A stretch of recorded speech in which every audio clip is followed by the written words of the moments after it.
పల్లవి Prashanth. So ఇప్పుడు కూడా మనం వచ్చేసాము, ఎండ్కి వచ్చాము. సో ఎండ్కి వచ్చాక ఈరోజు టాప్ విన్నర్ అండ్ రన్నర్లో చూసుకుంటే, విన్నర్ అండ్ రన్నర్లో ఖచ్చితంగా అమర్దీప్ అండ్ పల్లవి ప్రశాంత్ వీళ్ళిద్దరినే జనాలు చూస్తేనే అదొక సాటిస్ఫాక్షన్, అదే కరెక్ట్ అని అనిపిస్తుంది. వీళ్ళిద్దరు కాకుండా ఇంకెవరు వచ్చినా సరే దానికి అనర్హులని మేము భావిస్తాం.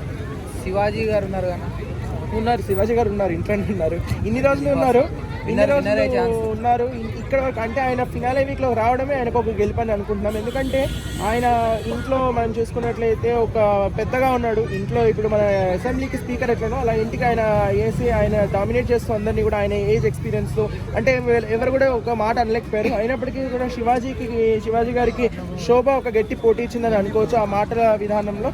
సో శివాజీ గారు మనం చూస్తే లాస్ట్లో ఆయనకు ఇంజురీ అయింది, హ్యాండ్ ఇంజురీ. సో ఆ హ్యాండ్ ఇంజురీతో మేబీ ఆయన ఆడలేకపోయాడు. సో అయినప్పటికీ కూడా ఆయన టాప్లోకి రావడం అనేది గ్రేట్. సో నా దృష్టిలో శివాజీ గారు అయితే విన్నర్గా అయితే అర్హుడు కాదు. అమర్దీప్ వర్సెస్ పల్లవి ప్రశాంత్ ఒక మాటలు ఎవరు? అమర్దీప్ వర్సెస్ పల్లవి ప్రశాంత్ అంటే ఇద్దరిలో కూడా ఒక్కరని చెప్పలేము. ఎందుకంటే ఇద్దరికి ప్లస్లు మైనస్లు ఈక్వల్గా ఉన్నాయి. అమర్దీప్ ఎందుకు వచ్చాడంటే తనకి బేసికలీ ఫ్యాన్ ఫాలోయింగ్ ఎక్కువ ఉండింది. మనం చూస్తే నీతోనే డ్యాన్స్ రియాలిటీ షోలో నుంచి కూడా ఇప్పుడే ఆ షో అయిన వెంటనే బిగ్ బాస్లో అతన్ని తీసుకోవడం జరిగింది.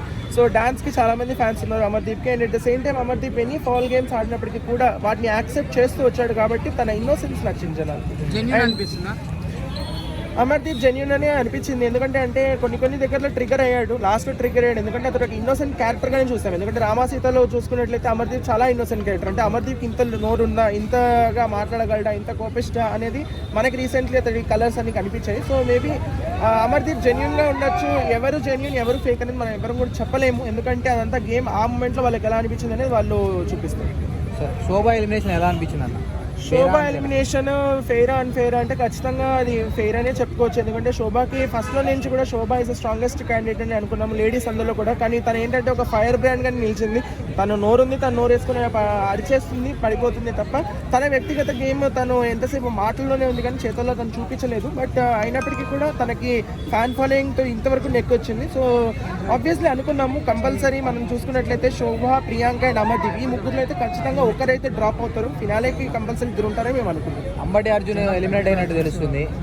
అంబటి అర్జున్ కరెక్ట్, ఆయన 6th పొజిషన్ ఇప్పుడు అసలు యాక్చువల్లీ ఉల్టా మనం చూసుకున్నట్లయితే అన్ని సీజన్లో టాప్ 5గా ఉన్నారు. బట్ ఈ ఒక్క సీజన్కి సూపర్ 6 మెంబర్స్ ఫినాలే వీక్ వచ్చాము.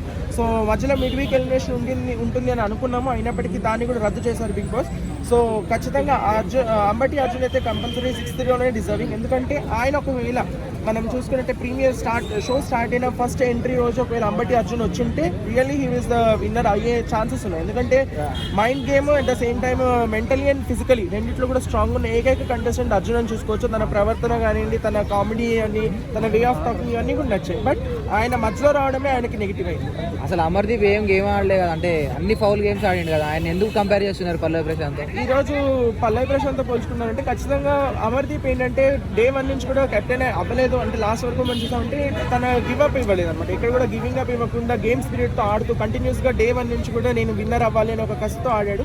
సో అది తనకి ప్లస్ అయింది. ఫౌల్స్ అయినప్పటికీ ఏంటంటే తను యాక్సెప్ట్ చేశాడు, చాలాసార్లు యాక్సెప్ట్ చేశాడు. కాబట్టి ఆ వీకెండ్ వచ్చేసరికి ఆ తప్పు చేసి ఒకటి తప్పు మనం ఈజీగా చేస్తాం, దాన్ని యాక్సెప్ట్ చేసే ఒక తత్వంతో ఆయన అందరికీ ఫేవరెట్ అయ్యే తప్ప మిగతా అయితే లేదు. ఎందుకంటే ఆ ఇన్నోసెన్స్ నచ్చి ఆ వెర్రితనంగా చిన్నపిల్లల మనస్తత్వంతో అట్లాంటి కామెడీతో తను నెగ్గుకొచ్చాడు అంతే తప్ప. బిగ్ బాస్ ఓటింగ్ కాకుండా ఒకవేళ గేమ్ పరంగా విన్నర్ అంటే ఎవరవుతుండే?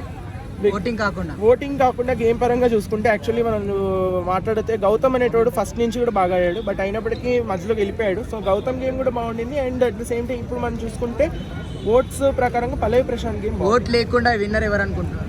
ఓట్ లేకుండా విన్నర్ అంటే బిగ్ బాస్ ఎవరికితే వాళ్ళకే అంతే కదా. బిగ్ బాస్ లో గేమ్ బాగా ఆడడం కానీ అన్నిట్లా టాస్క్ లా బాగా అదే చెప్తాను కదా. ఈసారి ఒకటే సైడ్ నేను ముందే ఫస్ట్ చెప్పాను, ఒకటే సైడ్ ఒకరు బాగున్నారు. అంటే ఇప్పుడు లాస్ట్ టైం రేవంత్, రాహుల్ సింగ్ వీళ్ళందరూ ఏంటంటే గేమ్ ఒకటే సైడ్లో బాగుండింది, ఒక వేవ్ బాగుంది. కానీ ఏంటంటే ఈసారి అందరిలో కూడా అందరి ఫాల్స్ ఉన్నాయి. సో అందరికి ఒకటి ప్లస్ ఒకటి మైనస్ ఉండింది. సో దాంతో మనం ఏం చెప్పలేదు. అమర్దీప్ మొన్న తోసుకుంటూ పోయిండు కానీ పల్లవి ప్రశాంత్, అది ఎలా చూస్తున్నాం? అది గేమ్ అని అనుకుంటాము అంతే. ఆ గేమ్లో ఆయన ఏం చేసినా ఇంకా అది చూసాను. అది ఎక్కడ గేమ్ అన్న మెడికల్ రూమ్కి తోసుకుంటూ పోవడం అది గేమా? గేమ్ అంటే అది చెప్పాను, అంటే గేమ్ స్ట్రాటజీలోగా మేము భావిస్తున్నామే తప్ప మిగతాలో అయితే ఏం ఫీలింగ్ లేదు. ఎందుకంటే అక్కడ లోపల ఏం జరిగినా సరే ఈరోజు మనం చూడొచ్చు. మీరు ఆ పాయింట్ మాట్లాడితే ఇప్పుడు వాళ్ళందరూ కలుసుకునే ఉంటారు. బయట అనవసరంగా ఫ్యాన్సే వాళ్ళు అనుకోవడమే తప్ప మిగతా అయితే ఏమీ ఉండదు. జస్ట్ అదొక గేమ్లో అనుకుంటాం. అలా చూసుకుంటే